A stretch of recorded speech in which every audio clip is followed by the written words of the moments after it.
Assalamualaikum warahmatullahi wabarakatuh. Perkenalkan, nama saya Hanifah Rasya. Saya dari kelas 11-8 Sains 3. Di sini saya akan membahas tentang regulasi zat dalam sistem peredaran darah. Sistem peredaran darah pada manusia.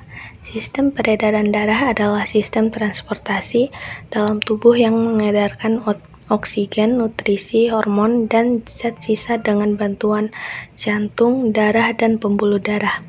Sistem peredaran darah terdiri dari jantung, mempompa darah ke seluruh tubuh. Darah mengangkat oksigen, nutrisi, dan hormon. Pembuluh darah mengalirkan darah ke seluruh tubuh. Yang pertama ada jantung. Jantung adalah sebuah organ berotot berongga yang berfungsi sebagai pompa utama dalam sistem peredaran darah, mengalirkan darah ke seluruh tubuh melalui pembuluh darah dengan kontraksi berirama yang berulang. Organ vital ini memastikan setiap sel menerima oksigen dan nutrisi yang diperlukan, sekaligus dapat membantu menghilangkan sisa-sisa metabolisme dan karbon dioksida. Terdapat 4 ruang pada jantung. Yang pertama, serambi kanan atau atrium kanan, menerima darah minim oksigen dari seluruh tubuh melalui vena cava, lalu memompanya ke bilik kanan. Yang kedua, bilik kanan atau ventrikel kanan, memompa darah minim oksigen ke paru-paru melalui vena pulmonalis, kemudian dialirkan ke bilik kiri. Yang ketiga, serambi kiri atau atrium kiri, menerima darah kaya oksigen dari paru-paru melalui vena pulmonalis, kemudian dialirkan ke bilik kiri. Dan yang terakhir, bilik kiri atau ventrikel kiri, memompa darah kaya oksigen ke seluruh tubuh melalui aorta, arteri terbesar dalam tubuh. Katup pada jantung. Katup jantung adalah struktur khusus di dalam jantung yang berfungsi mengatur aliran darah, memastikan darah mengalir satu arah antar ruang jantung dan keluar ke pembuluh darah. Katup ini bekerja seperti pintu satu arah, membuka dan menutup secara bergantian sesuai kontraksi dan relaksasi otot jantung. Jantung memiliki 4 katup utama, yaitu katup trikuspid, terletak antara serambi kanan dan bilik kanan, mengatur aliran darah dari serambi kanan ke bilik kanan. Katup mitral, terletak antara serambi kiri dan bilik kiri, mengalirkan darah dari serambi kiri ke bilik kiri. Katup pulmonalis, terletak antara bilik kanan dan arteri pulmonalis, mengatur aliran darah dari bilik kanan ke paru-paru. Katup aorta, terletak antara bilik kiri dan aorta, mengatur aliran darah dari bilik kiri ke seluruh tubuh. 2. Darah. Darah ini adalah cairan khusus yang sebagian besar terdapat di dalam pembuluh darah.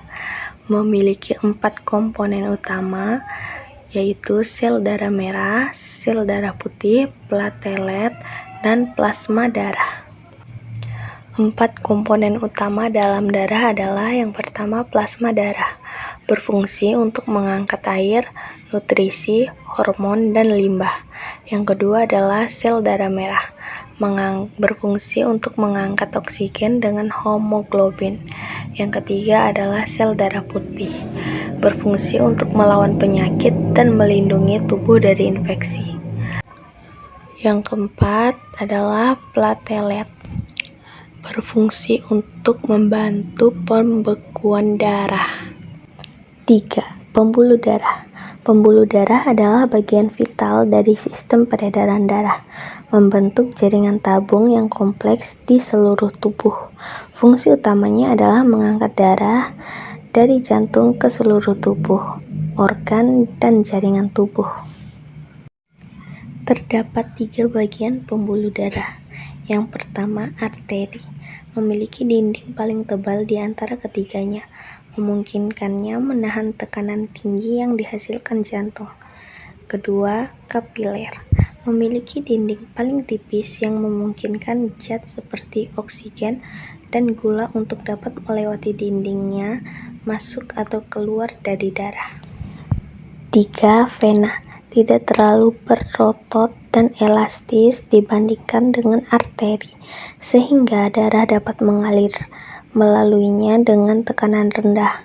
Memiliki katup khusus yang membantu darah mengalir satu arah. Proses pembekuan darah. Saat terjadi luka atau cedera, pembuluh darah dapat menyebabkan rusak dan terjadi pendarahan. Akibatnya, tubuh akan mengaktifkan serangkaian proses pembekuan dari darah. Mekanisme peredaran darah. Yang pertama, ada peredaran darah besar. Darah besar ini adalah jalur darah dari jantung ke seluruh tubuh dan kembali ke jantung. Tujuannya adalah mendistribusikan oksigen dan nutrisi ke sel-sel tubuh, serta mengumpulkan limbah. Darah kaya oksigen dari atrium kiri mengalir ke ventrikal kiri. Ventrikal kiri, bagian jantung paling kuat, memompa darah kaya oksigen ke seluruh tubuh melalui aorta, arteri terbesar.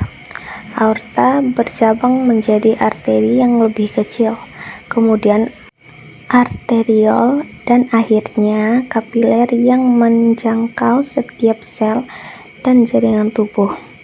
Di kapiler terjadi pertukaran zat oksigen dan nutrisi dilepaskan ke sel, sementara karbon dioksida dan limbah lainnya diambil dari sel. Darah yang sekarang miskin oksigen dan kaya karbon dioksida mulai kembali ke jantung melalui venula yang bergabung membentuk vena. Vena-vena ini akhirnya menyatu menjadi vena cava superior dan inferior yang mengembalikan darah miskin oksigen ke atrium kanan jantung melalui siklus peredaran darah kecil lagi. Yang kedua, peredaran darah kecil. Peredaran darah kecil ini adalah jalur darah dari jantung ke paru-paru dan kembali ke jantung. Tujuannya adalah mengambil oksigen dan membuang karbon dioksida. Darah miskin oksigen dari seluruh tubuh masuk ke atrium kanan jantung melalui vena cava superior dan inferior. Dari atrium kanan, darah mengalir ke ventrikal kanan.